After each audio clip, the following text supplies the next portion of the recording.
Driving it home with Patti Vasquez, Patti Vasquez. From global conflicts to greenhouse gases, the folks refusing to wear masks says, and politicians getting caught grabbing ass says, she's driving it home with Patti Vasquez.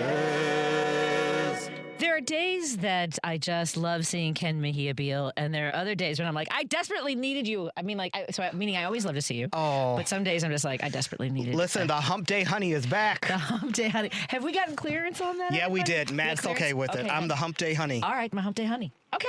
I feel like we're going into some Stephanie Miller territory because she's at the Sexy Liberal tour and she gets a little bit salty. Like she says things about our friend Mike Nellis that are untoward. So maybe I can talk about you untoward. Because if we're getting a shirt that says "Bye for Patty," I mean sales. Well, of one. I mean, Mike Nellis is a special kind of man. I'm a huge fan. Oh, interesting. Yeah, I like him a lot. Okay, yeah, he does a great job. He really does. He was on my show, believe last week. Were you on with me? We'll have him on when you're on. No, I haven't seen him since election night. Okay. I ran into him on election. We were at the BIS. Yeah. Oh, that election night because I remember you were with me. I was he was there too that night. It's only on election night. Sorry, I was with him on the night of the presidential election. Yes. I was also with him the night of our primary. Yeah, and I feel like maybe he's like a groundhog. He only appears in person on election nights, right? Because I've seen him it's the only time I've seen him in person, maybe in the hallways. Yeah, pretty much. It's like Mike, and he always goes, "Who are you?" And I have to explain over and over again. I don't think he forgets who you are. No, it's fine. As soon as I go into it, he goes, "Oh, you look so different," and I'm like, I say that all the time. Whatever, Mike. Well, we do have to announce that while we were so excited to go to Ottawa, Illinois for the comedy show, it will be postponed. I believe that they are postponing. I think it was a lot of pride in 1 month, and their event on Saturday was incredible. I'm sorry I missed it. I think that they there were drag queens. There was one from RuPaul's drag show. Nice. They did a great job, and I think that they're like, you know what, we might have spread ourselves a little bit too far. Yeah. And so we will reschedule for the fall, and I'm excited about that. Guess who's available in the fall? And the venue is cool. It's in. I haven't even told you. I was going to tell you today. The venue is in a church, at the Abbey. Have you? So there are some churches that are sort of, and you were going to be fine. I've performed. That makes me nervous. No, so it's not a church any longer. It's no longer. Okay, good. It's in a building that looks like a church. Got it. Okay. It was originally a church. I was like, listen, I am the great grandson of a pastor. Oh. And if I did my spiel, the whole roof would cave in, and I'd be like, "Those are my ancestors taking me out." You and I have religion in our family. My aunt is a nun in New York. She's did not know that. She's fantastic. My aunt Arlene. Isn't that a great name? I love that. I think Arlene is a name that is set to come back. It better be. I love old timey names. Porch lady names. Yes. Esther. Rose. Esther. Rose is good. Yes. Like those are names. Yes. Strong names like Dorothy. Yeah. Thank you. That would be my grandmother's name. There you go. Like those are good names. Mm-hmm. My grandmother's name was Stella, Eva. Like those are names. How do you feel about the name Bernice? Because Bernice. Yes, bring it on back. Bernie. I mean, come on now. It's my Aunt Bernice. Yes. Yes. So that my great Aunt Bernice. Yes. I like these new names. Mm-hmm. I don't know these girls. I don't know these kids. Give me a James. Give me an Edward. It's funny you say this. Give me an old timey name. A name from Twilight, apparently. Yeah. Well, because they were all old time, because they were all hundreds of years old. It's funny. We were just at the Social Security office today for Declan's. I'm sorry. Yes, right, because it led itself. Social Security office. So because Declan is permanently disabled, he was born disabled, and they are coming. They are being very. I will tell you, folks, if you're going through this, you are not alone. It is daunting because they send these letters out all in caps. If you do not respond to this letter, your benefits are in jeopardy, and all this stuff. And it was interesting because they wanted his work history. Now, mind you, Declan was born permanently disabled. Part of his brain is missing. He's nonverbal. He is matching shapes and numbers at the age of 20. And so it's just one of those things where we walked in. The reason I'm mentioning this with the names is there was a big screen that, sort of, they're trying to be sort of cheerful in this very The horrifying experience, yeah. Yes, overwhelming, fluorescent lights and all the, like just something out of the 1960s sort of a room still. Right. And, but they have these digital screens and it had the top 10 names, boys' names and top 10 girls' names. And Liam is like at the top of boys' names.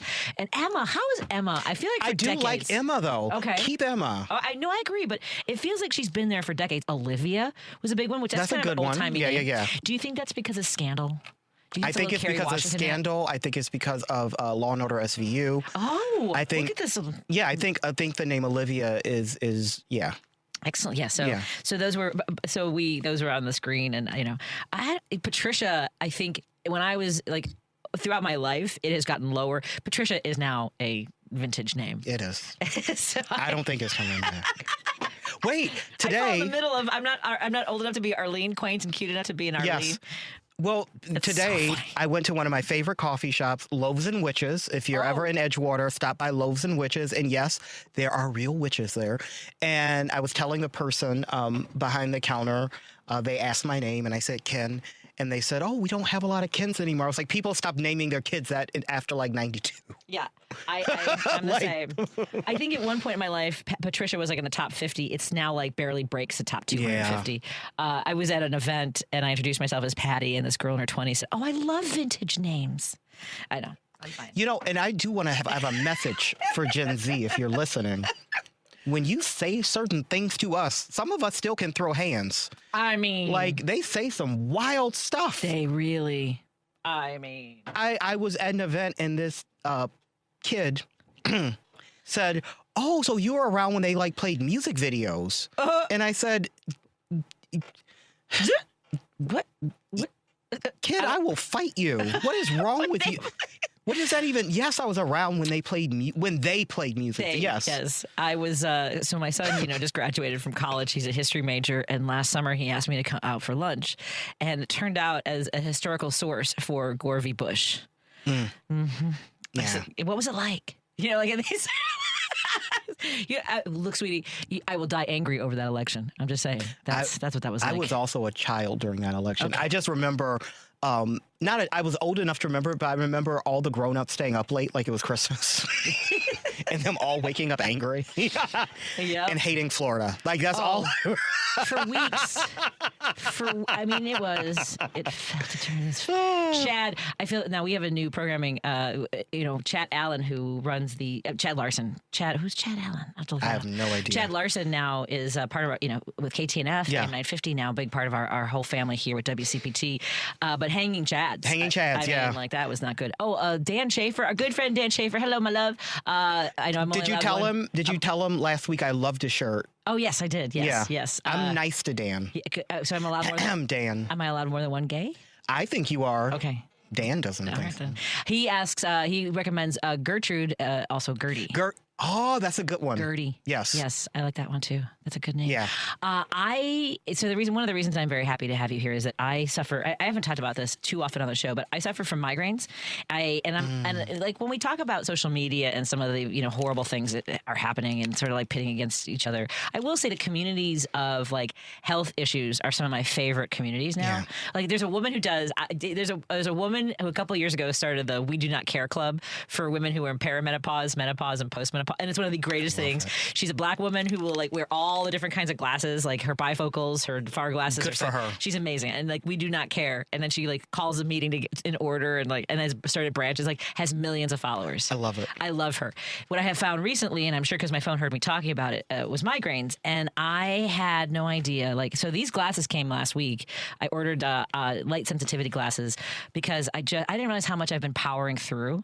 Like I remember my first migraine when my first full-blown violently ill when I was 15 years old. Oh wow. Yeah, so it comes and goes, and now it's starting to come back with a vengeance. Have you done Botox? I may have to start because I had been managing this through diet for a long time. And that's not, but for 10 years it had been like down to, I was at 2 a month and I was down to 2 a year, but now I'm back to 2 a month and I'm scared. You're perimenopausal, right? Oh, I'm post. Yeah, well that's usually when it comes back though. Yes, I agree. I have a lot of friends who had migraines when actually, and now I'm starting to connect the dots, had migraines when their cycle started. Mm-hmm. Yes. 13, 14, 15. Exactly. Manageable. And then perimenopause, postmenopause, back with a vengeance. Oh yeah, this was violent. Well, I started eating for my blood type, which seemed to be, and maybe it might have been correlation, not causation. Was how it was meant. Yep. And so I may have to look into Botox.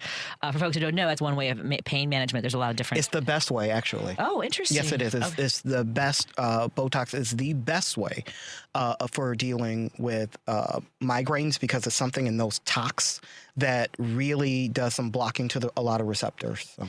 But that I will look into that. And you should. And I have to be honest. Like I used to know what some of my triggers were, but now like it's not making any sense anymore. But also stress. Well, you don't know your triggers anymore because your triggers have changed from when they started. Exactly. But also, I will say this world is definitely a trigger. Well, that too. I mean, I used to have migraines. I don't anymore. Oh, really? No. Oh, wow. Oh, I do the tox. I talk about it all the time.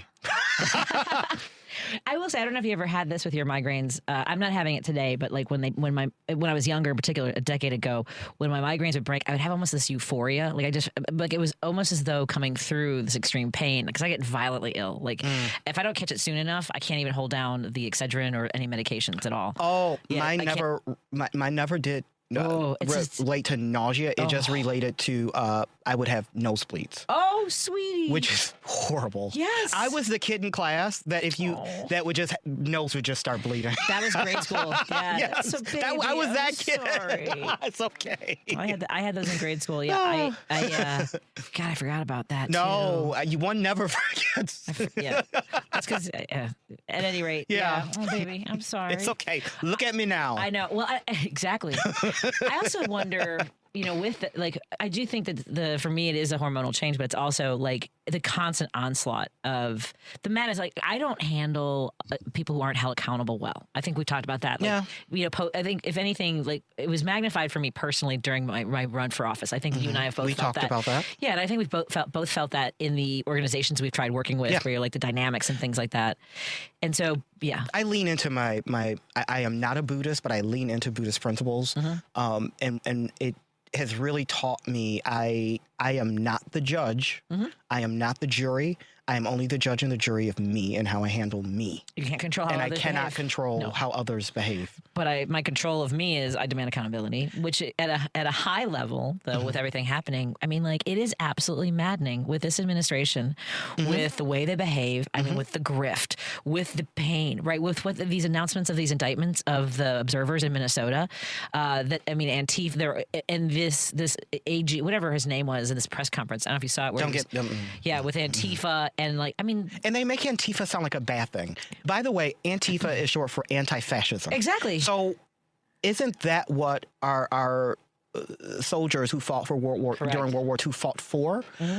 What's happening with the grift and with the right is they are taking things, they shorten the names and make them sound negative. Yeah. When these are things that most Americans actually used to believe in, anti-fascism. Exactly. It was what we supported. They should ask those questions in the press conference too. That was a question I wanted. It means anti-fascist. Why do you want to prosecute people who are anti-fascist? Yeah, why? Just wondering. Let's take a break here and take your phone calls at 773-763-9278. That's 773-763-9278. Joining me in studio is Ken Mejia-Beal, who's guest co-hosting with me every Wednesday.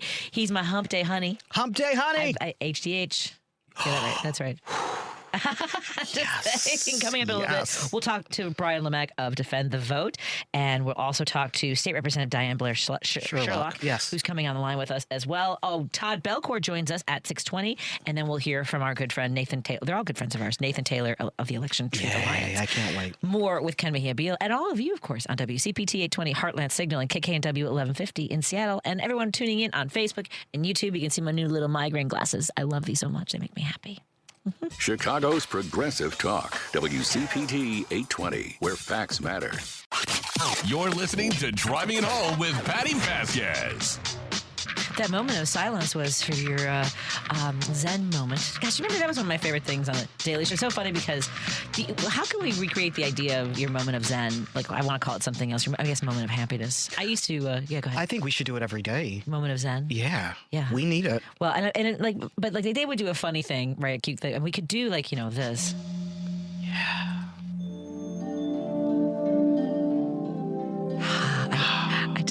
Can you just relax and breathe a little? And then we talk to each other like That's right. We think of reflecting pools with algae in them because Republicans don't know how science works and water. We don't talk about Republicans during this. Sorry.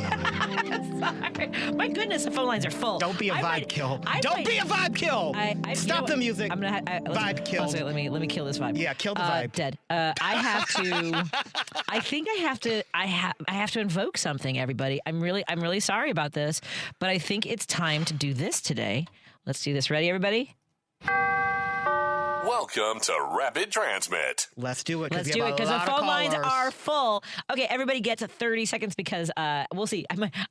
We haven't done this in a while. I don't have a timer with me, but okay, I'll be your timer. So let's see. Doors. So you'll know your warning will be doors closing. Hey, Jim, what's on your mind, my friend? You're on with me and Ken Mejia-Beal. Hi, guys. Redaction. Who's in charge of redaction? What kind of a personality can redact? Who do you trust with your redaction? A couple examples are in the Rob U6, that's all redacted. The Epstein files are all redacted. What kind of a person redacted? How can you trust that redactor?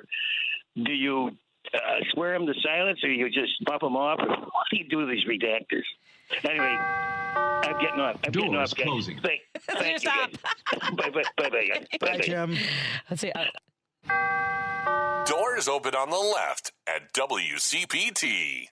Steve, that's your signal to go for it. Hey, Steve. Hey, Steve. Steve. Steve got panicked. He wants to talk about his grandmother's name. Aw. Okay, hold on a second. Okay, doors. Hold on a second. Let's get the doors open again. Let's open the doors for... Doors open on the left at WCPT. There's Steve and there's Paul from Seattle.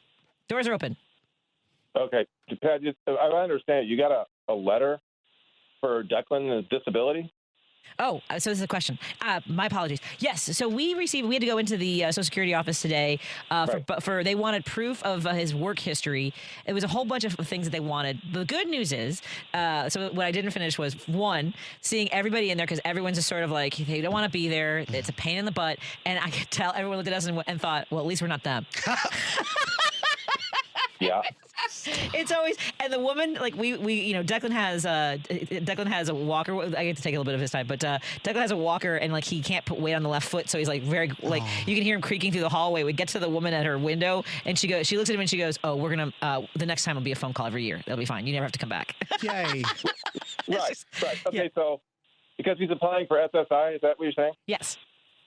Okay, so the two things I want to explain is that, first of all, SSI is not disability. A lot of people think it is. It's actually supplemental security income, and lots of people can get it, except a lot of people who are permanently disabled and have been since birth get SSI. They think they're on disability, but it's actually lots of different kinds of people can get it. That's the one thing. The second thing is that so Social Security disability, SSDI, is disability. Okay, that's what you have to have if you have a sufficient work history that you qualify for. In other words, you have to qualify for Social Security, period, which a lot of disabled people do not because they have had a sufficient work history.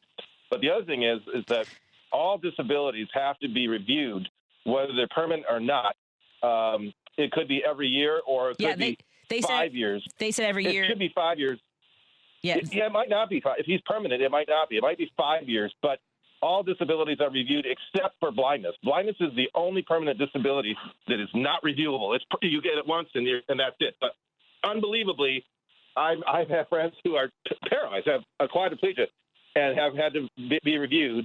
And one of my friends from college went after grad school, and she got a job. They sent her a letter and said, well, now that you're not disabled anymore, you don't get to get SSI anymore. Wow. It's like, no, she's still disabled. But in terms of the program, so yeah, you may not have to go.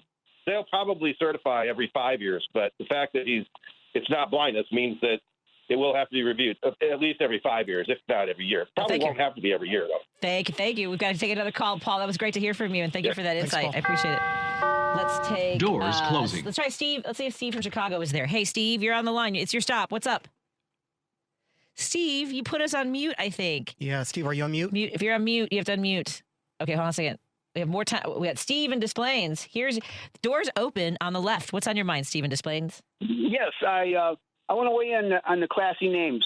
3 of them. Esmeralda. Yes. Yes. Oh God, that hurt. Gwendolyn with classy name. Classy as heck. Love and it. then and then Abigail, which is more recent with Abigail. They're feminine and sexy, and they're just wonderful names. They really are. I agree. I agree 100%. And I would add Grace to that. Grace is a good one. Grace would have been my daughter's name. Graciela would have been real the quick. girl's name. Yeah. And Ken, I love your laugh. You had the most contagious, wonderful laugh. There it is. I agree. I agree completely. Thank you, Steve from Displays. Thanks, Steve. Appreciate it. Thank you. Let's get to our Doors next call. closing. Let's try Steve from Chicago one more time before we get to the next caller. Hey, Steve, can you hear us in Chicago? I can hear you. Can you hear Yes, me? Steve. Yes. Oh, how Yes. embarrassing. One day I'll learn how to use a phone. Don't It's worry okay. about it. So 2 quick things. I want to put in a plug for my grandmother's names, Gertrude and Elsie. We did Love mention it. Gertrude, yes. Love I did hear it. that. And I live in St. Gertrude Parish. Oh, nice. And the other thing, Patty, you were talking about your son's challenges and disabilities, and I was wondering if you've ever thought of this. Maybe he should run as a Republican candidate. Wow. Okay. Thank you, Steve. You're welcome. Okay. We will close the doors. Doors there. closing. We also have Steve from Display. Oh, we had Steve from Displays already. So we got everybody. Oh, someone hung up. I don't know who hung up. All right, then. We got everyone into the call. There we go. So that means, unless we have a caller before the end of the show, that was our... This is the final stop for Rapid Transmit. Please continue to listen to Driving It Home with Patti Vasquez. That's the beautiful voice of Dan. You got to meet Dan Levy sometime. He's so cool. I love meeting people. Yes, that and he's love got that meeting voice. me. Yes, he would love. I think he would love meeting you. We'll have to ask her. Oh, we have some text coming in. Patty, the migraines you describe sound like cluster headaches. Reaction is to avoid any light. And yes, so I was just telling Ken off the air that I have sensitivity to light, sound, and smells. The smell. It's funny. I think smells is one of the Smells is the worst. Yes. So I bought something and I can't think of it. I saw it on Shark Tank, but when I get on planes, I plug it into my nose because I What? yeah, is and so this all you're I can talking smell is about? eucalyptus. I'll send it to you later, but people's body, like there's this movement, and I'm not trashing anybody, so don't at me, but there's this movement of folks that don't want to wear deodorant and they want to be natural, And that's- but I that's can't. your choice. Yes. However, when you are in the club or you're in a plane or you're at the gym, it is so it triggers something in me. Yep. Nausea. Violent, Yep. yes, and you know it's a lot. Yeah, I agree. It's a lot. I also, when Declan was in the hospital back in 2022, so I was at the hospital. I was at Shirley Ryan for like 7-8 weeks, and there were some. And I should go back and talk to Shirley Ryan about this. Like, there are people who wear lotions and perfumes and colognes, especially when you're working with a population that might be neurodivergent. I think it is really important to have a policy in place to not use strong smells. Yes. Especially because the whole place is so, it's got a sterile, everything else, it pops even more because I get everything it. is so clean. And that was really hard for me too. But at any rate, so that's our migraine section of the show, everybody. Thank you for, Thank you for listening. I think people feel like they're having migraines all the time with this administration. Sarah with an This H. administration is a It migraine. really is. Let's see, mind the gap. Let's see. Oh, there. Sarah with an H is also a nice traditional old. Yeah. Name. Yes, I agree. Sarah's a what do you call it? Evergreen name. I like that. It is Evergreen? I think Okay. Emma seems to be in that category because it's always in the top. It's an evergreen name. Seems like it's in the top 10. When we come back, we're going to talk to our friend Brian Lemecq of Defend the Vote. He just got back from a weekend in Iowa, so we want to find out about that adventure. And we've got in studio with us guest co-host Ken Mejia-Beal, and we'll continue when we come back. Oh, everyone's texting right now. Does that mean that Ken is not into manly men? I don't think that be not. No, that means nope. BO. I can answer. I'm not into the musky, manly men smell. Absolutely not. And again, the reflecting pool not. algae. Again, trust the scientists. They're blaming the algae on what was in the pipes. If they were pros, they would have flushed the pipes before filling the whole thing. Green is now a stand up and push back and stay strong color.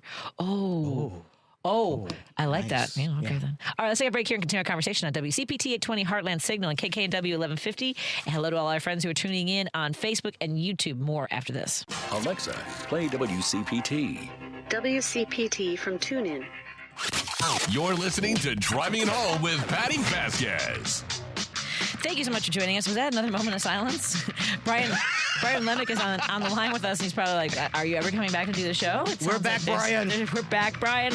This is Ken Mejia-Beal joining me in studio. He is my guest co-host on Wednesdays. He's my, I don't know, I haven't gotten clearance from, so that guy that just opened the door is one of our execs here. He's our newsroom director, and I don't know if I asked him if it's okay to call you my hump day honey, but we're going to do that again. So I think everyone is fine with me being the hump day honey. And Brian, I just want to I'm all about it. Thanks, Brian. Hey, there we go. Brian, this is Ken Mejia-Beal, so you're not just, here, let me turn this way so everybody can see each other a little bit. Brian, how's it going? Hello. All right, Ken. Thank you for joining us. Brian is with Defend the Vote, and he just got back from a weekend in Iowa with Rob Sand and the slate of candidates running for Congress there. So, first of all, Brian, welcome. How are you doing today, despite all the fascism? I mean, I don't know if that's something that you answer, but... No, despite the fascism, I'm rolling it through because Defend the Vote and a lot of really great organizations and really smart people working every day to fight it. So I'd rather be a part of the fight than sitting idle. So doing great, Patty. Oh, I love that energy. Okay, well, first of all, tell folks about Defend the Vote. So Defend the Vote is a pro-democracy organization. We're an advocacy org. We focus on ensuring that all eligible Americans have the right and the ability to vote. We want to make sure that Black and brown communities are represented where they're supposed to be, where rural communities are represented where they're supposed to be, AAPI, Indigenous, et cetera. And we know that this current administration, they don't want them to vote. They're doing everything that they can to end that. And Defend the Vote is right there standing side by side, linking arms, saying we're not going to have it. And with the work that you're doing, so how, because people want to get involved. I mean, everybody is looking for a way to stay energized, to stay informed. So what are some of the things that they can do to support the work that you're doing and get involved? Check us out on all the social media platforms, Defend the Vote across the board, Instagram, Twitter, Blue Sky, TikTok, etc. And just go to our website, wedefendthevote.org, and check out what we're doing. Look at the endorsements that we have out there. Look at the races that we're getting behind, the really important red to blue and battleground races that we're supporting. An endorsement from Defend the Vote means an endorsement to protect our democracy. That's really what it is. So you want to get some democracy protectors elected, check out what we're doing. Outstanding. And you just got back from Iowa. I know Rob Sand is running for governor there, and there's a lot of great candidates. Some surprise races, not just in the ones coming up, but there's been a seat that was flipped in their legislature. So tell us a little bit about what you felt in Iowa and what you saw and heard.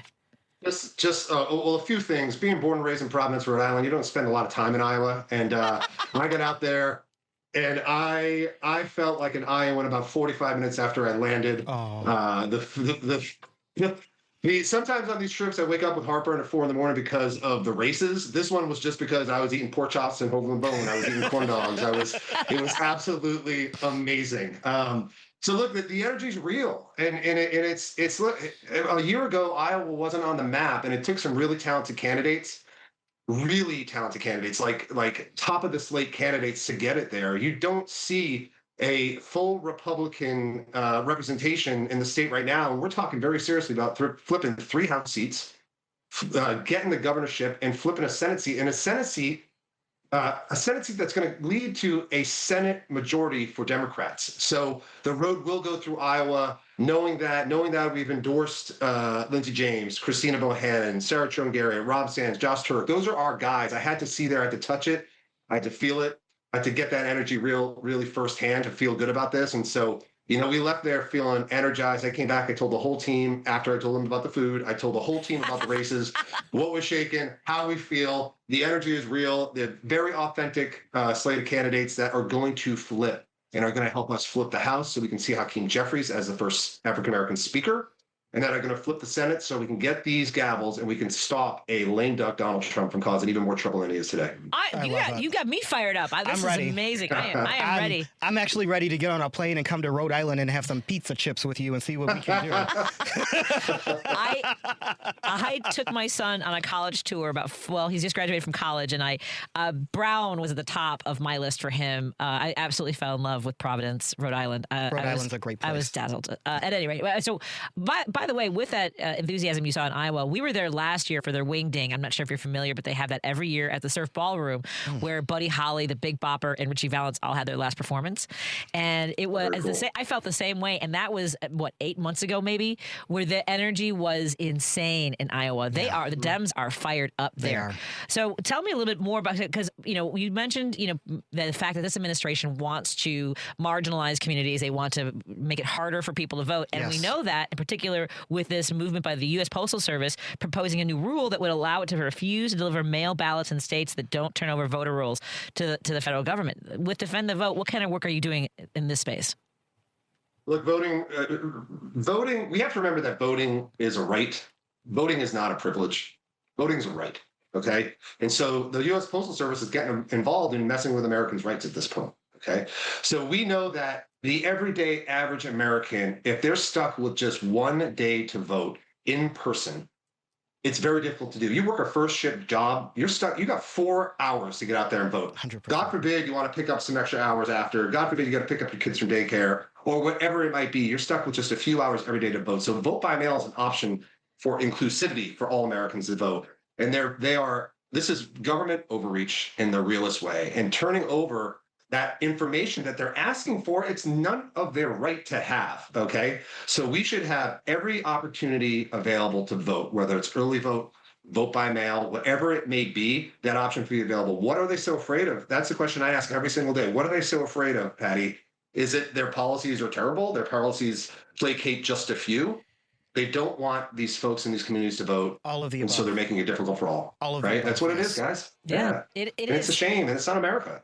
Well, and one of the things I've talked to folks about before is look, the elections are run by the states. However, even with that, with the election rules, and we see over and over again how they violate election laws. Is there anything holding them accountable? I mean, for example, what Elon Musk, they found that he did interfere in the elections, and they fined him $250, which is a joke. They'll just be, spreading those bills everywhere. Yeah, exactly. Like. Mm-hmm. What recourse do we have in these instances? Look, I mean, as I started at the head of the show, we got some really smart people doing some really smart things, right? This is unconstitutional, right? This is unconstitutional. So I think that yes, we can rely on legislators to stop this in the states, right? This is federal overreach. We kind of count on you, Patty. We got to count on you, Ken, to tell this story, to make it be known, to get it out there, right? There's activations like this weekend, the Freedom Summer. We're going to be in Harlem, in Manhattan, New York City, getting together coalitions of faith leaders, artists, celebrities, organizational leads, leaders in the civil rights movement, et cetera, to start the first of what's going to be 10 activations this summer leading up to the election to spread the word that these activities are unconstitutional. They are in direct opposition to allowing all Americans, eligible Americans, to vote, and to really spread the word that we have to get out there, we have to unify, and we have to stop this together. That's really what has to happen here, Patty. We have to get out there together. We have to make it known that these things are happening. We have to make some noise.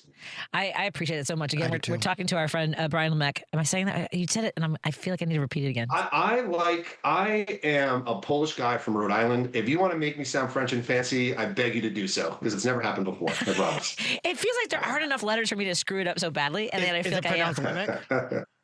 Lemick. Okay, we got it. I help Patty with pronouncing things. Yes, that is my role here. It's like I get that like the long ones I get wrong, but this seems like I should be getting.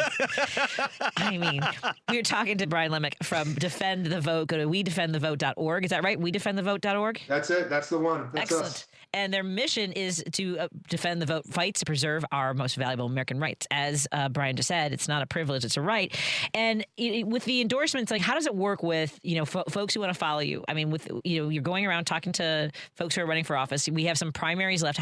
Let's go there. How is the primary landscape looking? Because some of these primaries are all the way into August, September? Mm-hmm. Yeah, it's pretty brutal. And normally those late ones are states that are like New England, just typically really blue. But we're dealing with this in Michigan right now, where we have a pretty meaningful primary for the Senate race, the Senate seat. We have our horse. We think Haley Stevens is going to win. We think that she deserves to win.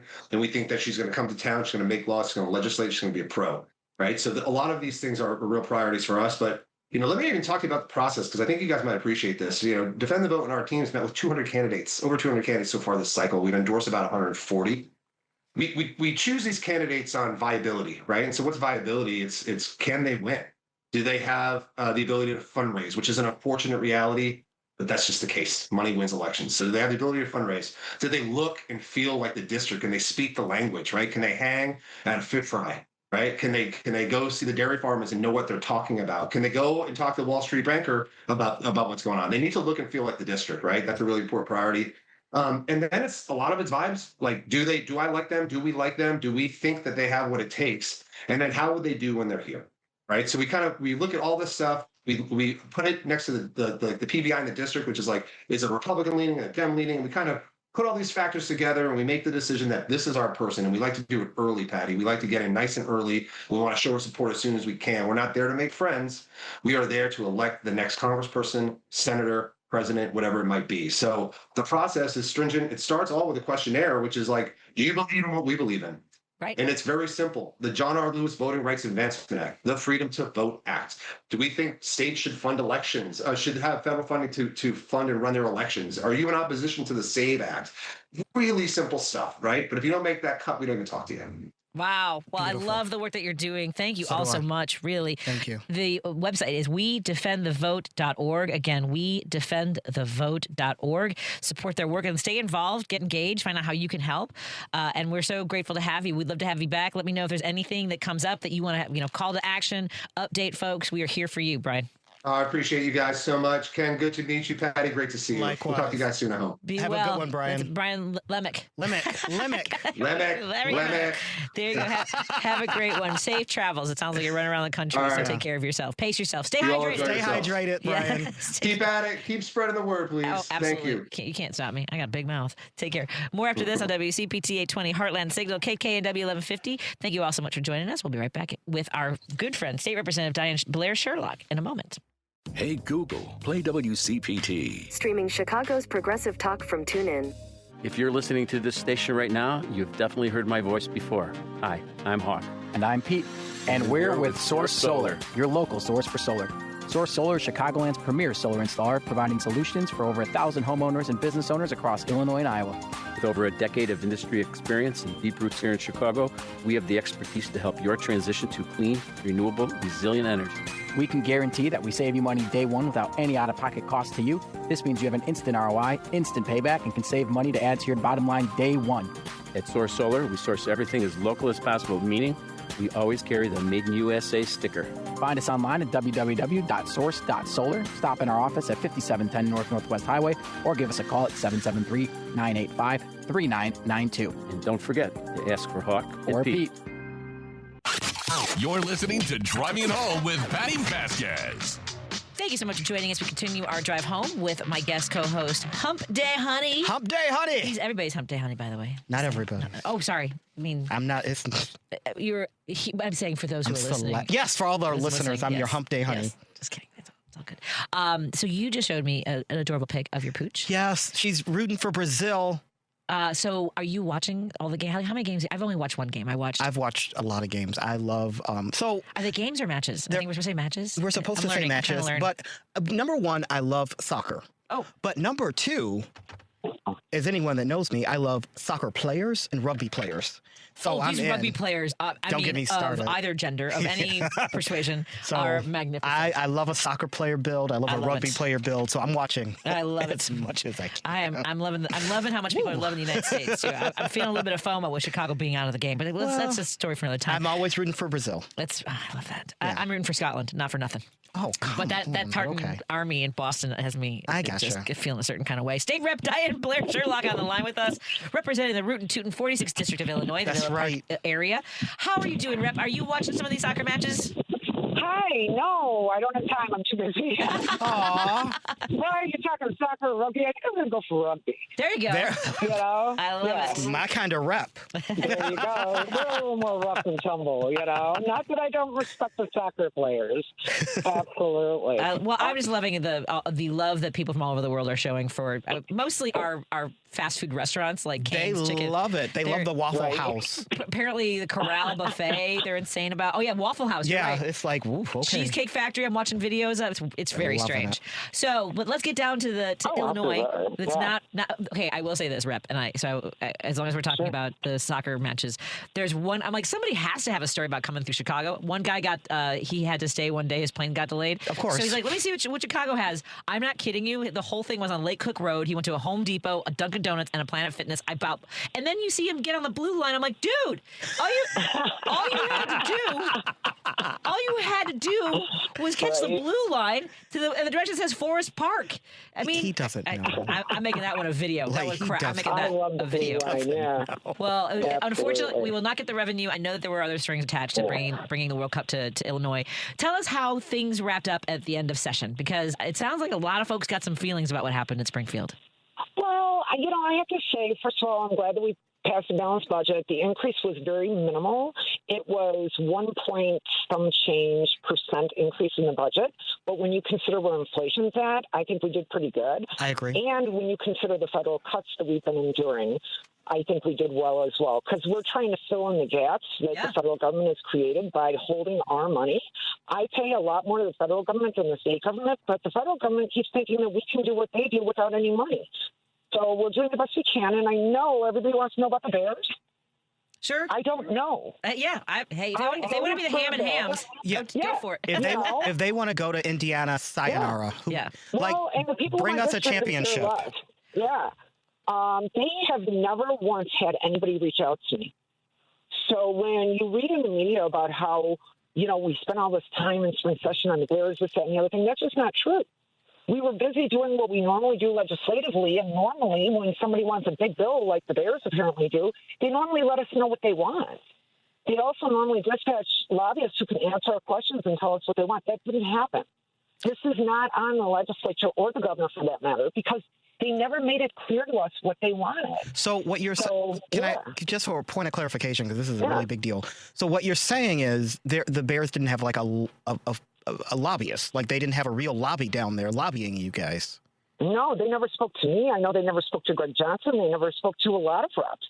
Oh, not well, pish posh to them. Okay, so not to cast any aspersions, only because I know that there was one rep who's no longer in office who seemed to be Arlington Heights rep was Marty Moylan, who seemed to be very hot and heavy for this.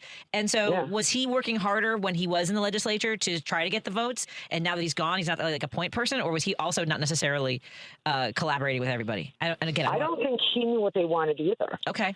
Yeah, I think that so when we passed the Pilot Act out of the House and it didn't move through the Senate, I was working with Cam Buckner, who is the point person in the House on this.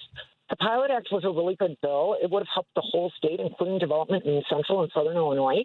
It also would have helped other teams, like women's teams, right? We can't ignore the women's teams. And it was a really good structure. We passed that bill. I had never spoken, still to this day, with any representatives of the Chicago Bears. And after we passed the bill, we're like, yeah, that's nice, but we don't know if that's enough. It's like, well, what do you want? I have no, to be honest with you, I'm a Saints fan, number one. But number two, I feel like if you're asking for stuff, give us a championship and let's talk. Right. Like, come on, 1985. like, give us something. Like, what do you want? Yeah. But sorry, Patty. Yeah, no, I mean, here we're still paying the price for the last stadium. They haven't even paid it off. Correct. I mean, that's impressive. The gall, the hubris is astounding. And I will say, it doesn't seem as though I know that there are people who are mad about it, right? It's got to be the Chicago Bears and all this stuff. And it's like, Indiana is running into the same problem of how do we fund this and what's it going to mean for us? Yeah. So it seems like they put all the carts. There aren't even any horses involved. Go to Indiana, have a great time. They're increasing a ton of taxes to cover that. Yeah. And my constituents are saying, don't give billionaires money. And I get that. Well, let's come back to that about taxes, and because you mentioned this in what you were discussing about how you pay more in federal taxes than you pay in state taxes, and yet we not just that, but the state of Illinois pays more because Illinois, as a blue state, is donating to a lot of these other states that are doing nothing. So I do want to thank you for being a part of the strength behind making sure that people who receive SNAP benefits, because there are only a few states in the country that have reinforced access to those programs. So thank you to you and the governor for making sure that those who need it the most have at least nutrition. Yes. I mean, what the frickin' frack? Well, that's the thing. I think our priorities are a little different. I want to feed people and give them health care, and they want to build ballrooms. That's the difference. Exactly. Boom. Yeah. Yeah. Absolutely. Can we talk about, speaking of building, you have built something very special in your district with your Juneteenth celebration. Hey! Look at, and it's in my opinion, the only one in all of DuPage County that is actually reflective of the true spirit of Juneteenth. Don't at me. I said what I said, and I'm not apologizing. No one asked for it. Oh, they will. They later. can come through me. Just saying. So, because what you do is you actually highlight Black people, and you do it all the time, which is something that does not happen often there. So, let's talk about your Juneteenth event. Well, so my Juneteenth event, I'm very excited. It's our third annual Juneteenth event. It is going to be in Bloomingdale at the Buzz Pavilion at Old Town Park. It starts at 6 o'clock on Juneteenth. And we will be featuring a lot of different speakers. Me, myself, now I am the only white speaker, but I'll get to that in a second. The Speaker of the House is going to be there. Yes. We are going to have Judge Chantal Porter there. We're going to have Evan Sams and his musical stylings. Yes. Herb Porter, who I adore, is going to do the invocation, and he can sing, I found out the other day, so he's going to sing. We're going to have Marvin Slaughter, who's going to discuss reparations, and Michael Childress is going to do the history of Juneteenth. I love that. We also do this in conjunction with the NAACP, so we'll be having the president of the NAACP, Tyrone Johnson, will be doing a talk on what we do with the freedoms we won by those who came before us. Yes. Yes. Yes. And we're going to have a bunch of vendors and stuff. And I'd like to explain to people real quick, Eddie, I know I got a limited time, but one of the reasons I do Juneteenth and one of the reasons, people left when I did my first one was when I was telling my family story. So I am actually, as white as they come, but I am the descendant of slaves. Oh. I am actually part African. And my family migrated north during the Great Migration because they're from Slidell, Louisiana. And in Louisiana, they were considered Negro. When they went to Indiana, everybody believed they were white. So, wow, what an incredible story. Yeah. Right? So I like to tell my story because then people understand you cannot judge a book by its cover, right? Yeah. Prejudice is based on your visual perception. Or it's based on the fact that you've never met anybody different than you. You're in some kind of homogeneous bubble, right? So that's one of the reasons I'm so passionate about Juneteenth and telling the story. And at a time when the federal government's trying to remove and revise our history, I think it's important that we all work to preserve it. So, I can see why you adore this representative so much. Well, and I say this all the time. There's some really great reps and all over our state. But my connection with Representative Diane Blair Sherlock goes deep. I actually swore her in. Oh, I love that. Well, remind folks, I do have to run to the news, so remind folks about the event on Friday, the Juneteenth event. Yes, Juneteenth, 6 o'clock, Old Town Park in Bloomingdale. Excellent. Thank you so much for joining us, Representative Blair Sherlock. Everyone can go to her website, repblair-sherlock.com. That's repblair-sherlock.com. Thank you so much, Rep. When you have time, come in studio for a little Please, on a Wednesday. On a Wednesday. Excellent. I would love that. Okay, guys, we'll talk to you later. Thank you for having me on. More for love you, dear. Thank you, of course. Because facts matter. You're listening to WCPT 820. Driving it home with Patti Vasquez, Patti Vasquez. From global conflicts to greenhouse gases, the folks refusing to wear masks says, and politicians getting caught grabbing ass says, she's driving it home with Patti Vasquez. Thank you so much for joining us. We continue our drive home here on WCPT 820 Heartland Signal. I want to thank our sponsors, Source Solar. Go to source.solar, make an appointment. Peter Sorellis, maybe it's time to get solar panels on your house or business. And of course, our friends at Pride Coffee Roasters. Go to pridecoffeeroasters.com. Put in an order for some of the best single origin roasted order coffee beans you will ever have. Patty and Jackie started out as hobbyists, just figured, hey, can we roast some coffee beans? And it turns out they're magnificent at it. Every single cup of coffee tastes like a love letter in a mug. Go to pridecoffeeroasters.com and put your order in now. And of course, they join us every second and fourth Sundays of the month at the Jefferson Park Sunday Market here on the Northwest Side. Thank you to our friends who are tuning in on KKNW 1150 in Seattle and KTNF AM 950 Minneapolis, St. Paul. Of course, everyone tuning in on Facebook and YouTube. And if you're tuning in on our live stream and watching us, you see that I have a guest in studio. It's the host of my labor show, the Valley Labor Report. Oh my God, that voice! You have do you like? We were just talking a minute ago, and through the microphone, you sound even better. Mark Gavart joins us in studio. Am I saying your last name correctly? No, you got the wrong union radio host. So there are two union radio programs. I'm Jacob with the Valley Labor Report. Mark is My Labor Radio. Oh, Yes. see, I was confusing them. Yes. All right, so reintroduce yourself because I got everything wrong with nothing in front of me. No worries. Jacob Morrison, co-host of the Valley Labor Report. I am a member of AFGE, president of my labor council in North Alabama. And we've been doing the Valley Labor Report for 6 years now and just got on WCPT. So, congratulations. thank you. Excited about it. Well, it's good to have you in studio because you were in town for the Labor Notes convention this weekend. Yes. I mentioned earlier that I had a migraine today. It's like having a mini stroke sometimes. So thank you for your patience and my embarrassment of getting your name wrong and show and everything. So you were in town all weekend. How did the conference go? Oh, it went great. I mean, Labor Notes is really, one of the things that I said to people repeatedly through the weekend is that Labor Notes is really the only convention that I would and have paid to go to out of pocket. There are there's lots of conventions that you can go to and they're fun to be there, but like you're not going to go if if your work's not paying for it or your union's not paying for it.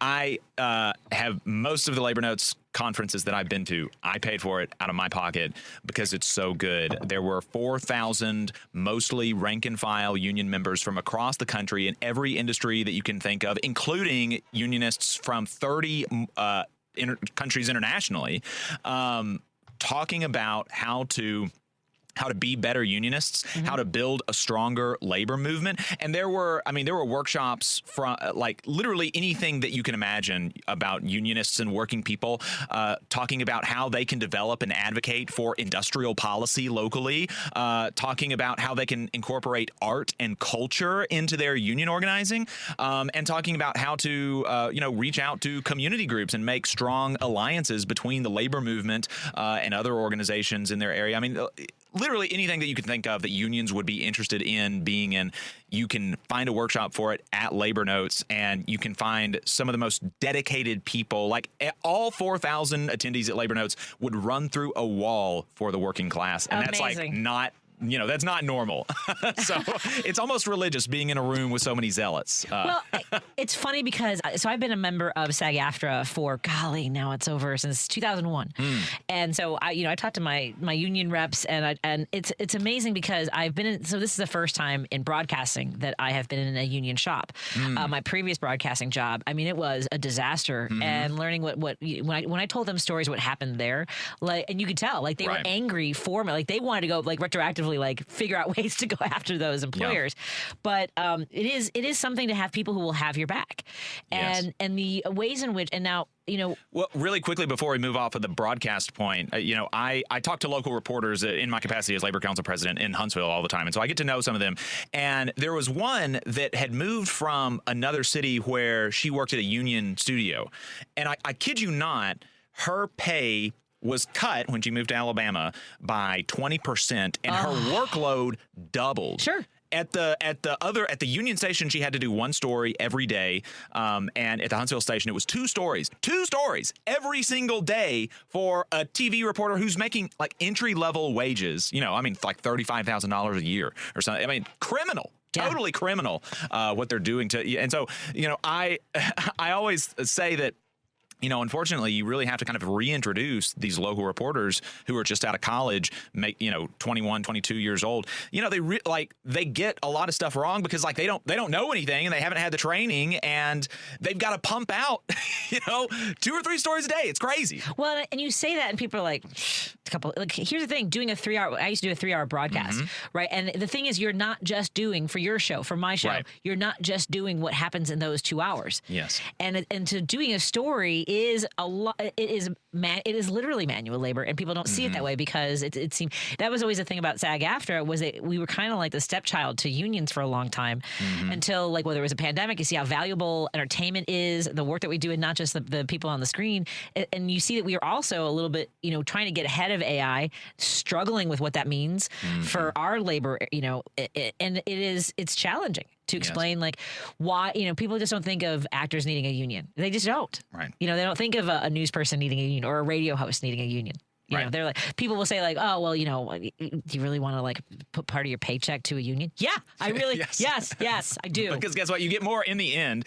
And, it's funny because the industries that are really, one of the arguments against unions is like a meritocracy, like, oh, unions don't allow kind of the best people to perform the best. And it's funny because in the environments where that is more the case than in any other place in our economy, you think professional sports, you think actors, you think, broadcast people. Those are the most union dense sectors of our economy. LeBron James thinks he needs a union, and you don't think you need it. That's crazy. You're not as good at whatever the heck you're doing right now as LeBron James is at basketball, and he's a dues paying member of the NBA Players Association. Okay. I mean, you're not better than LeBron James. I'm sorry. No, I don't. There's very few. I mean, I would people would want to put Michael Jordan and LeBron up side by side, but I'm just saying.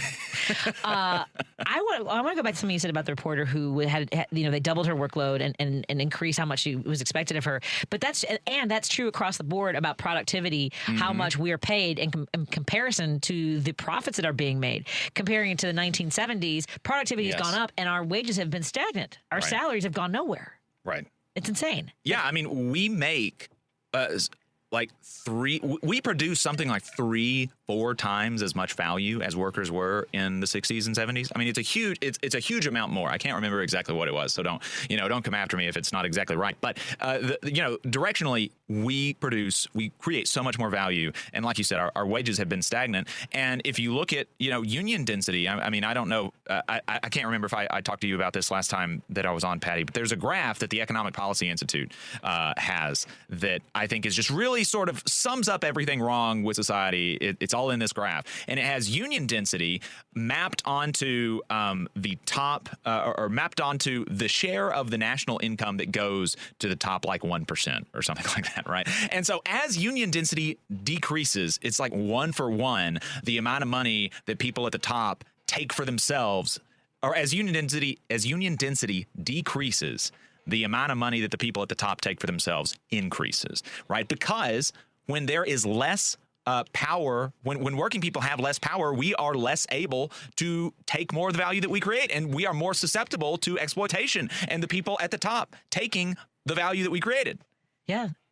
And people, so it's almost as though they want to give it away. Right. Those who are against unions. Yeah. It is insane to me that, when we came out of World War II, the position that we had globally, and this also goes to tax rates.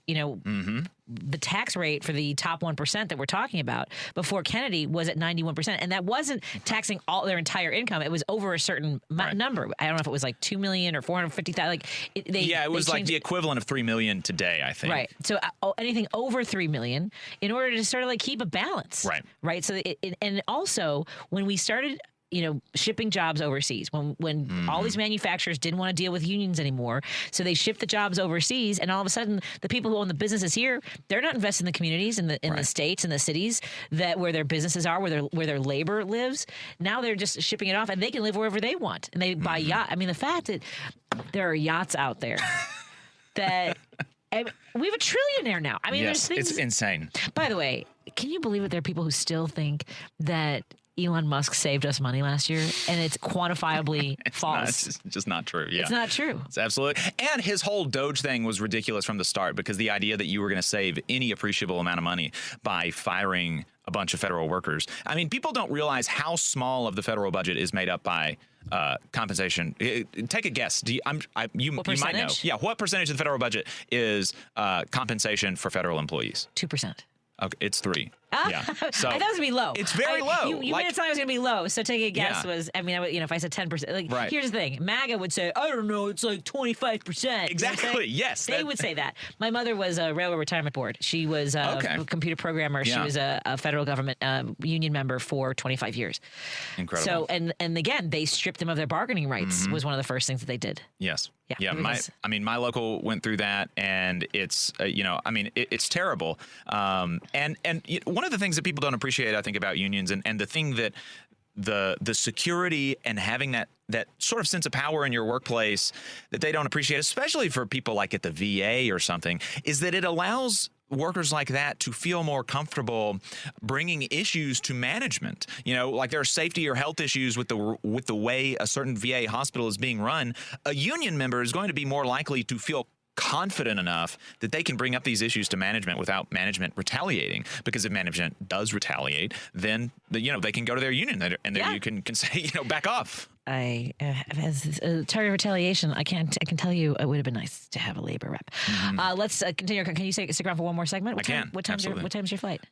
Well, it was at 10:30. Now it's at 11:30. Oh, really? And yes, so I'm around. Hopefully that is the last delay, but it's not a good sign that it's already been delayed 6 hours before. We had a lot of rain today. We had a lot of rain today. We're talking to our good friend here, Jacob Morrison, who is the host of the Valley Labor Report here on WCPT Sundays from 3 to 4 p.m. Central. That's right. And you can also catch that live streaming. You can catch all of his podcasts available on demand, the Valley Labor Report, wherever you listen to your podcasts, including heartlandsignal.com. Let's take a break here and continue our conversation. We're talking pizza when we come back. 773-763-9278, folks. He's on the Northwest Side right now. I'm trying to figure out where to send him for pizza before he heads out of town. I got some thoughts. I might drop him off someplace. Do you have a rental car? I do have a rental car. You have a rental car, so I don't have to drop you off.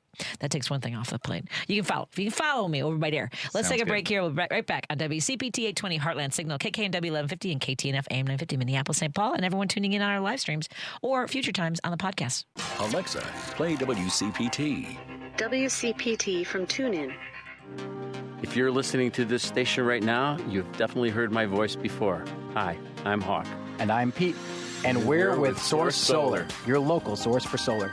Source Solar is Chicagoland's premier solar installer, providing solutions for over 1,000 homeowners and business owners across Illinois and Iowa. With over a decade of industry experience and deep roots here in Chicago, we have the expertise to help your transition to clean, renewable, resilient energy. We can guarantee that we save you money day one without any out-of-pocket cost to you. This means you have an instant ROI, instant payback, and can save money to add to your bottom line day one. At Source Solar, we source everything as local as possible, meaning we always carry the Made in USA sticker. Find us online at www.source.solar. Stop in our office at 5710 Northwest Highway or give us a call at 773-985-3992. And don't forget to ask for Hawk or Pete. You're listening to Driving It Home with Patti Vasquez. Thank you so much for joining us and continue our conversation with our friend Jacob Morrison, who's the host of the Valley Labor Report every Sunday here on WCPT from 3 to 4 p.m. Central. And he's also joined by Adam Keller. That's right. Adam Keller, the Worker Power Campaign Director for Alabama Arise. Jacob is the president of North Alabama Area Labor Council. And we have a good friend in Birmingham. Scott Stantis is a regular on my show. He's a political cartoonist for Chicago Tribune and a former recovering Republican. So we talk a lot about, he's always been a never Trumper. Mm-hmm. He's one of those guys that didn't believe that Trump had a shot, and I won a lot of bets against him because I always thought not only was this a possibility, but as we got further along in the campaigning, and I tell this very often, my singular reason, the day he came down the escalator, 2 weeks before that, my son, who has severe intellectual and physical challenges, went to a school here in the neighborhood called Beard, and it had been vandalized with swastikas. It was all for kids with disabilities. It was vandalized with swastikas and the phrase, and I apologize ahead of time. It's just when I soften it, people are like, "What word?" Right. It said "kill all the retards" on the building, and when he came down the escalator, it was also a culmination of 8 years of seeing things online about President Obama and the images that were shared of him. And I was like, these folks are waiting for this. They have waited for this guy to open that bottle and let the genie out of hatred and fear mongering. And I just knew it. Anyway, he talks a lot about Alabama and how challenging it is. But it's 60-40 and 40 is not nothing. Right? Right. Yeah, I think most recently it was unfortunately 65-35, but 35 is also not nothing, right? Yes. And Georgia was that way like not too long ago. So we see what Georgia's doing now. And so, nothing is ever insurmountable. And actually only back in 2010, both houses of the legislature were controlled by Democrats. So, things can change pretty quickly. And, I don't know. I just have to imagine that it's at a certain point, people will start to get tired of Republican rule in the state of Alabama because we continue to be the last in everything good and the first in everything bad when you compare the states. And it's just it feels like it must be at a certain point an untenable situation. I mean, one of the things that they talk about is job growth and recruiting all of these automotive jobs to Alabama. There are now 50,000 auto workers in the state, but auto workers in the state of Alabama make less than they did 20 years ago. The auto workers in the state of Alabama in 1990 made 20% more than an auto worker in Alabama today. And so, that seems bad to me. I don't know about you. That seems bad. I've tried telling this, we keep talking about it, places, all the Republican-run states. People want to point to Democrats running cities, right? Mm-hmm. But it's just like the wages are stagnant in all those states, like whether it's Kansas or Iowa, the rights that are being chiseled away. And yet, I don't know how this goes when you've got every level of government now held by Republicans, and you still want to say it's a Democrats' fault. Just like the reflecting pond apparently is Obama's fault, which is very surreal. It's green because of Biden. Okay, let's get to pizza. So Roosevelt's called in. Roosevelt, you're on with our good friend Jacob Morrison. What's on your mind, my friend? Hello, guys. Thank you for taking my call, Patty. Of course. You know what? I had a neighborhood pizza place, and my wife had been going there since she was a little girl. Okay, she's your age, my wife, that is. Mm-hmm. But that one was bought out. That's just it. Nowadays, all these businesses, they get bought out. They cut, the recipe. They cut certain things, and it's not the same. But let me jump on the one that I kind of recommend for you guys. It's a chain place, and it's called Beggar's Pizza. I don't know if you guys ever had any. Geigers? Beggars. Oh, Beggars. God, I didn't catch that. Beggars. Sorry, that's me. That's me. No, that's my migraine brain today. Beggars Pizza. Okay. Yeah, I've heard of it. Beggars. Yeah, and let me tell you guys, when you carry one of these pizzas, it's so heavy because it's loaded with meat. Not necessarily, the weight is the meat. There's so much meat, and that sausage is delicious. So I wanted to recommend that. All right. I appreciate it. Thank you. Can I jump into a little subject, or you don't have time? I've got to run. I've got to run and be able to wrap up with Jacob. But call in tomorrow, okay? We'll have Chris Jones and Rodney on tomorrow. All right. Thank you. Have a nice day. You too. Thank you. Because I'm trying to make sure. So we were talking briefly. Lady B, do you have any preferences for pizza on the Northwest? Oh, I don't have your mic's not going to roll up here because I had still on the Comrex. So we were talking off the air about deep dish stuffed pizza, if you will, versus tavern style is what I didn't call it that till a couple 10 years ago. I just call it thin crust. I'm a huge fan of the thin crust pizza, and I have to recommend that before you leave Chicago because I feel like you've mostly had deep dish when you come to Chicago. Yes, I've always had deep dish when I come to Chicago. So Lady B also recommends Home Run Inn as a favorite. Okay. I do love Home Run Inn. I think on the Northwest side, my places would be, it used to be Joe's Pizza over here on Milwaukee Avenue was great, but now they've closed. And I would say Phil's is pretty good. I would say Joe's on Higgins is good. And I mentioned off the air, Frank's Pizza in Belmont Cragen is like one of my favorites. We order that for delivery. So you can text me before he leaves, 773-763-9278 if you've got your favorite thin crust places. You've got some time. You have until you've got 5 hours. So Yes, I'm going to think about it some more. But I would say thin crust and ask for it well done. It caramelizes the cheese and crisps the crust. Right. It's fantastic. Now I'm hungry. I'm going to go order some pizza. Again, that's Jacob Morrison, host of the Valley Labor Report, co-hosted along with our friend Adam Keller. And that's here on WCPT, 3 to 4 p.m. on Sundays. Thank you, Jacob. Thank you. Thank you and safe travels. All right. Excellent. Solidarity. More after this. We'll talk to our good friend Nathan Taylor from the Election Truth Alliance. Thank you all so much for joining us. Hey, Google, play WCPT. Streaming Chicago's progressive talk from TuneIn. You're listening to Driving It Home with Patti Vasquez. Thank you so much for joining us. We continue our drive home here on WCPT 820 Heartland Signal, KKNW 1150 in Seattle, and KTNF AM 950 Minneapolis, St. Paul. And of course, as always, thank you to our sponsors like Pride Coffee Roasters and Source Solar, as well as Are You Really Winning? Now, you are familiar with our next guest if you're a regular listener, and if you're new to the show, then I should give a proper introduction. There is a group called the Election Truth Alliance. Volunteers, data analysts. They take public election results and run them through forensic statistics. The same math people use to flag rigged elections overseas, and lately they've been pointing that math at races right here at home. Their newest target might surprise you. Kentucky, the Republican primary where Donald Trump's handpicked candidate knocked off Thomas Massie. You know that whole story. He got his panties in a bunch and decided that he would point his lasers at Thomas Massie, the one Republican who wouldn't fall in line on the Epstein files.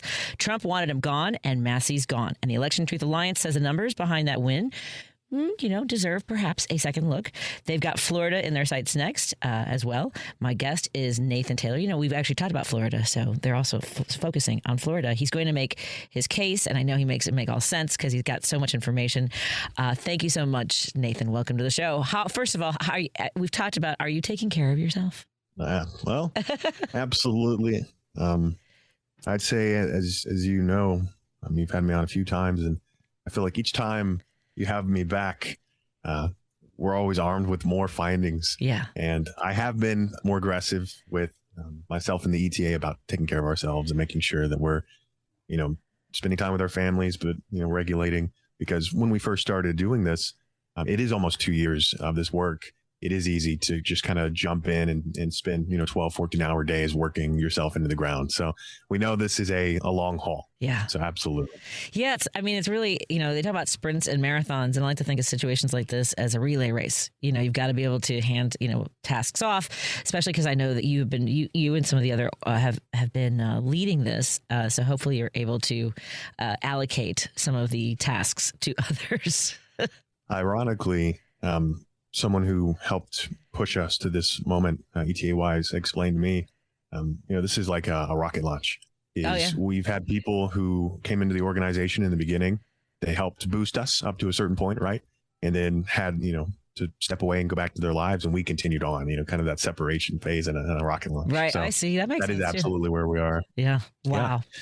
Well, so here, for listeners because we are getting more listeners, people are looking for these conversations. So I want to make sure we introduce properly what you're working on. For those who've never heard about the Election Truth Alliance, who's behind it, and what exactly do you do with the election data and analysis?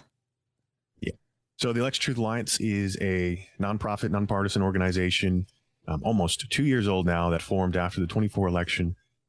It's currently comprised of volunteers with different backgrounds from statistics, data analysis, cybersecurity. We have professors now that have like political science backgrounds. And really what it is we ask that question that you said is, well, how can we look at elections? How can we verify elections going forward to make sure if someone's got their thumb on the scale, how can we catch that? And what can we start doing about it? And then the other half of the battle has been, if there are problems, how could you do it? Where are the vulnerabilities in our election infrastructure, in our election processes? And that's where a lot of my focus has been, specifically with my background in cybersecurity and information systems, has been digging into the systems and the companies we trust our elections with. And we've started, finding these problems in the 24 election and recently as well. As you mentioned, we've been looking at some recent primaries in Texas and Kentucky.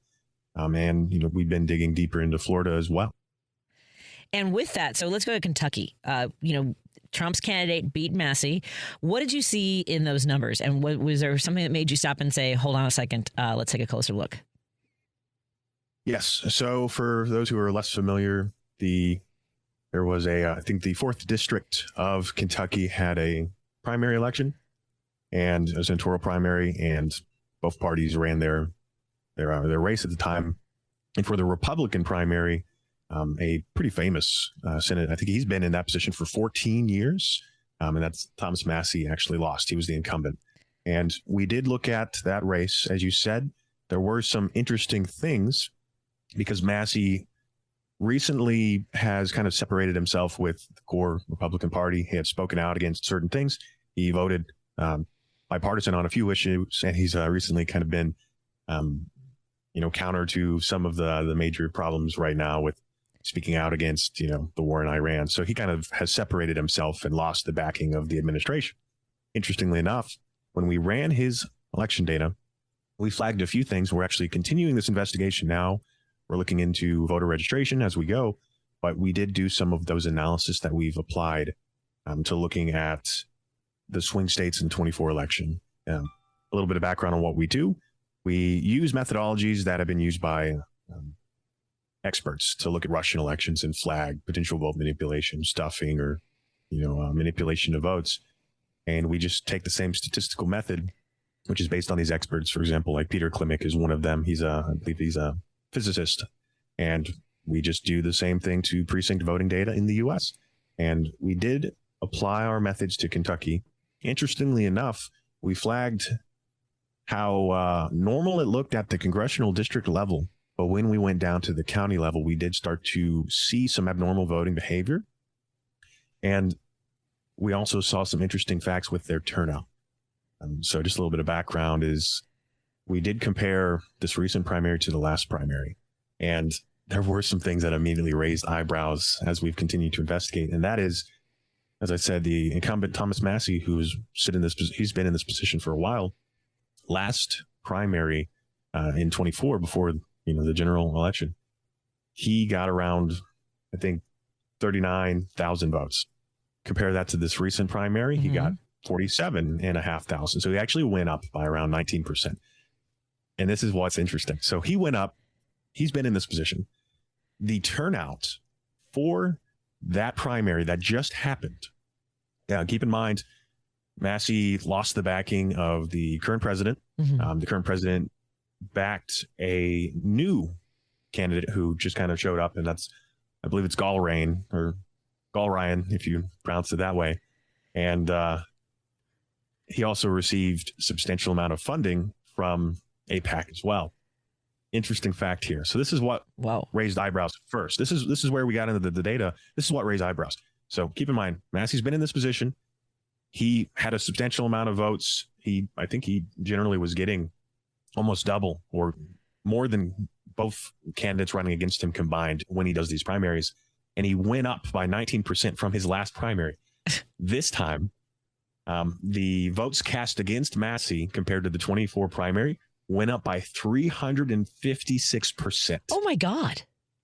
So Galrain got 57,800 or so votes. Jeez. So the turnout for this primary was almost double what it was last time, which is really interesting, just how high the turnout was for this primary and how much engagement there was in opposition to the incumbent who had kind of broken party lines. So was it just, are we supposed to imagine that it was a bunch of Republicans or conservative leaning voters who woke up one day and go, you know what, I should really show up for this primary all of a sudden out of nowhere? Is Massie looking into this? Because I would imagine that he would want to know how these numbers tilted so heavily that way.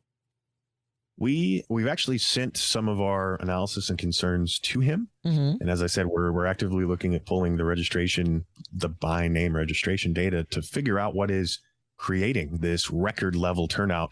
And I believe this primary was one of the highest funds raised primary. It was millions of dollars. And we did kind of look into some facts. As I said, we did our analysis and we did flag abnormal voting behavior across multiple counties during this primary. But we also, kind of looked into indicators of engagement. And that was just what was so interesting is when looking at the engagement, it seemed like Thomas Massie had more grassroots support. He had more individual donations than his candidate. He raised more money from like small donation voters. Right. But then, his opposition, who won, had more large donations from like AIPAC and other entities. So it was really interesting to see that. And, that was kind of the question is, could you create this effects by, just throwing money into an election? Or are there other problems here? And we did flag that if there is a compromise of the voting infrastructure and that this voting behavior is abnormal, which we did flag at some of these county levels, well, this would actually create, or this effect we're seeing, this record level of turnout, this abnormal voting behavior, it could be created by stuffing votes, which is interesting. And we kind of went down that pipeline of, well, what would that look like? We flagged that even in some of these counties, the abnormal voting behavior could impact up to 50% of the precincts. And we even looked at, well, how could it be benefiting? What was interesting is we did notice that if this is an issue with the systems and the way we count our votes, both candidates for that Republican primary are showing weird effects, which suggest that this is why it was strange, is both candidates could actually be getting stuffed votes, but one candidate is getting more, and that would be the candidate who went on to win. Wow. Well, to your point about a lot of money being spent, it was the most expensive primary in U.S. House history, and it was to both. It was, I believe, I had it just a second ago. It was like $14 million to Massey's challenger and $18 million raised by Massey. Over 20% came from like D.C. 18 million for pro Massey was 14 million, and Ed Gallerain was what you said was the challenger. That's insane amounts of money. Jeez. Okay. At any rate, because here's a question. We need to take a break. Do you mind hanging out for another segment? Because I think I clearly have more questions. We could talk a little bit more about maybe the systems that they use there, and we've found problems with every. Well, if I'm not mistaken, I remember there were other precincts that you had where there was like voter turnout in other races of over 100%. If I remember that correctly, in other places, is that right? No. We didn't flag that specifically for this race yet. Okay, but you have in the past, and I don't understand why that doesn't. We have in the past, and yes, that is. Just say. We'll talk about that in Florida because that'll be the other piece of this. Absolutely. All right, we are talking to our friends from the Election Truth Alliance. Nathan Taylor joins us right now. We'll continue our conversation in just a moment. Again, it's Election Truth Alliance. You can go to electiontruthalliance.org to support the work that they do and learn more about how they research the data and what it means to you in future elections. More in a moment on WCPT 820 Heartland Signal, KKNW 1150, KKNW. KTNF AM 950. Hello to everyone watching on Facebook or YouTube. You might be listening rather than watching. And of course, all our podcasts available wherever you find your podcasts. More in a moment. Hey, Google, play WCPT. Streaming Chicago's progressive talk from TuneIn. No detours, no distractions. Just bold ideas and real talk. This is Driving It Home with Patti Vasquez. Thank you so much as we continue our conversation with Nathan Taylor from the Election Truth Alliance. Again, that's electiontruthalliance.org. You can pull up the website while we're having this conversation because I'm sure that some of you have more questions. And, well, you know what? I should make sure I let people know ahead of time and more properly so they can submit more questions. Nathan, we were talking about Kentucky first, the most expensive primary race for a House seat in U.S. history. And you said you have sent this to those who might be interested in learning more about the election results, and you haven't heard anything back? Yes, we have reached out a few different ways and haven't really had a response or a follow-up from the candidates. And we are just continuing our investigation there and in other primaries as well and continuing to publish. All right, so let's take it to Florida. As I mentioned going into the break, I remember in the conversations we've had, there have been precincts, and I don't know if it was Florida or if there were other places in the country where voter turnout, because as you mentioned, voter turnout escalated for a primary. People don't show up to primaries. It's something that bothers me. But to have an increase of 350% for the challenger in the Massey race in Kentucky sounds a little bit hinky, is all I'm saying. Right. And so now let's turn our attention to Florida. What is going on in Florida? Right. Yeah. So the main thing that we've asked when doing this analysis, as I said, we've analyzed for the 24 election, multiple swing states. I think we're up to 4, about to hit 5 out of the 7 swing states. And we've been digging into Texas and Florida. Keep in mind, how does Kentucky compare as well? All of these places, by the way, are using 3 major voting infrastructure brands that span at least 70% of the U.S. That's the S&S is like the biggest one that's used in Kentucky.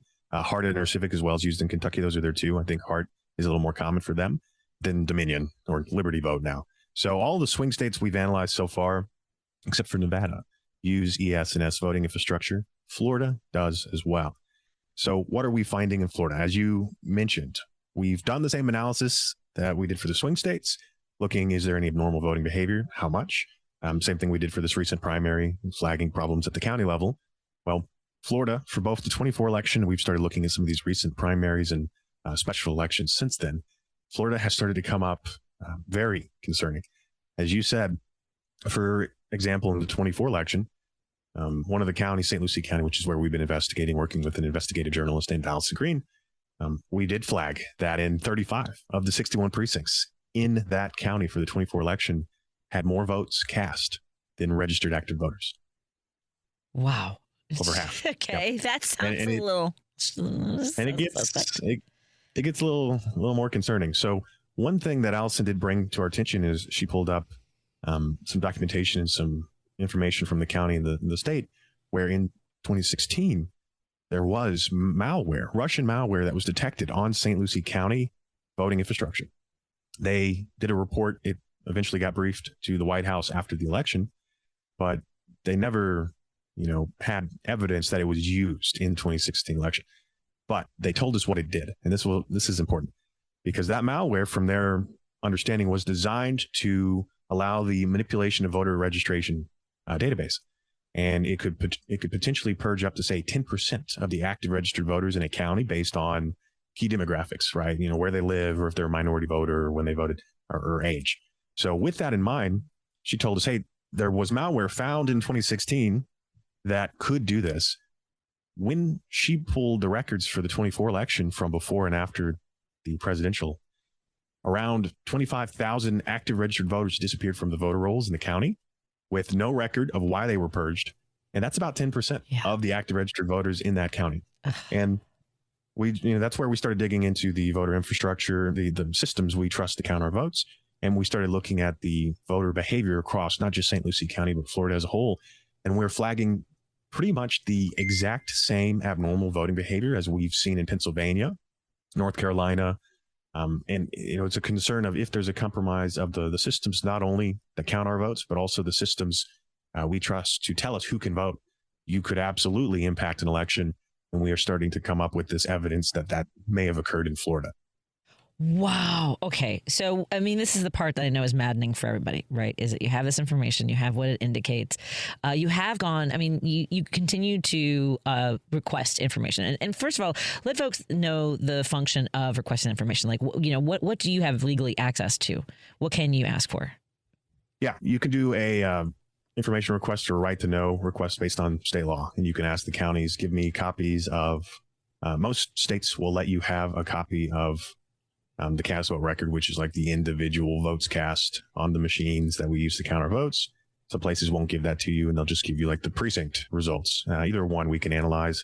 And then we also ask for like audit logs, which is where we started finding a lot of these problems in Florida as well, is their audit logs are missing entire sequential batches of votes. And they're just like, oh, we don't know where these are. So there's a lot of things that you can ask for, but the biggest ones are going to be the data, and then the actual registration rolls, which tells you active and inactive voters and where they live. And that is the other piece of our investigation in Florida, is we've actually been going to places where these voters are supposed to be. And Allison has been doing this investigation on her Substack as well. So I think her Substack is It's Up to Us, and she's got a series called Are You a Ghost Voter? And she is listing the names, first and last names of these voters. And it's things like Mr. ATM. And there's like 14 Mr. ATMs in Florida. And there's a Mr. X that is actually a Mrs. on the voter roll, and things like this. Or there's people with none as their names, or there's addresses that aren't real residential addresses like UPS stores, or boat marinas, which is where we did some investigation. Or even worse, she's now started coming out and talking about entire sections or streets that have active registered voters at addresses that don't exist. There's no houses there. Okay. So these are things we're finding in the voter rolls. So, okay, but you're saying, tell us what Allison's Substack is, please. Yeah, so it's Allison Green. Her work falls under It's Up to Us, which is the campaign and the organization, the push that she has. Grassroots Speaks is her LLC. And so, yeah, she's an investigative journalist that has been kind of looking at elections for a while, but just recently started getting into the actual voter registration piece. And it's terrifying, the things that she's finding. And we've been working with her to come up with a plan of, well, how can we start helping clean up the voter rolls, finding and identifying these, duplicate or, maybe ghost voters, and doing something about it, because, this could be thousands to tens of thousands of voters in these counties and in Florida. And we're concerned this isn't just a problem in Florida. So, okay, my sense of election, I guess, oversight seems to be, for example, I believe Elon Musk was fined like $250 for possibly having an impact on elections, right? Is that, I have the sense that, and we see this all over the place. I was telling the story the other day, there's rules, there's laws, and we don't even know, are they rules or are they laws, right? Like when I ran for office, you weren't allowed to campaign inside the blue cone, a certain amount of distance. but nobody enforces that, right? And so it seems as though there's this lack of a sense of urgency when it comes to our elections, even from the people who run them. So you're not filing lawsuits. You're demanding hand audits, right? So what can we ask election officials to do? Because it doesn't seem like there's anything to put guardrails up for this. It's a little frustrating because the people who have the power to investigate the systems, which we are concerned could be, compromised and exploitable, those are like the state officials. The county officials have less power. It normally falls down to like the secretary of the state, like in Pennsylvania, or the secretary of the Commonwealth. And really how people can get engaged is, we've asked people, hey, share our information and write your Congress, your representatives, and write your secretary of state. But at this point, we've met with, I believe, over 5 different, state officials across the U.S., and they just don't seem to consider the things we're finding as a credible concern. And it's really frustrating because they're pretty much like, our systems are impossible to mess with, and we're over here showing they are impossible to mess with. We've actually just started releasing findings about the source code that we're using in a majority of these voting infrastructure being vulnerable to malware. And this has been documented in Texas, where the security that you would expect these systems to have to detect if you're plugging in a USB device, because that's how a lot of places will transfer the voting data from the precinct to the counties. They'll use USB or media devices. And all you have to do is put malware on them, some point in that process. And the systems are not able to potentially catch that because the source code is vulnerable. And we started to flag that. We started to flag that, for example, ES&S, their voting infrastructure, they found anywhere from over 33,000 voting systems with cellular modems in them in just 2019 across 11 different states that you could potentially exploit and remotely access or attempt to manipulate votes. So it's things like this where it feels like sometimes I'm banging my head against the wall and trying to explain to people who don't have backgrounds in computer science, hey, this is how you could do it. Here's how we could fix it. So that is our push. We have brought litigation in Pennsylvania. We're still fighting in Pennsylvania. We're looking at litigation in Florida to try and secure the voting infrastructure we're using going forward, trying to, make the companies fix these software vulnerabilities we're finding, but also to fix our audit process, which isn't really designed to actually catch a sophisticated compromise of our systems. We do small sample audits, and it's more of like a trust in the process. Yeah. We need to be more skeptical and verify things. Yes, as a former judge of elections here in Chicago, I mean, they give us some base training, how to, get our totals and things like that. But even then, I've seen something like, I'll tell you just a quick story. I remember the reason I became a judge of elections was because an elderly woman, we only had a 16% turnout that year for primary for the governor's race in 2014. And she was making her way out of the gymnasium, and they were looking at her ballot, and they were like, oh, this is, she did it wrong, or there was a mistake on it.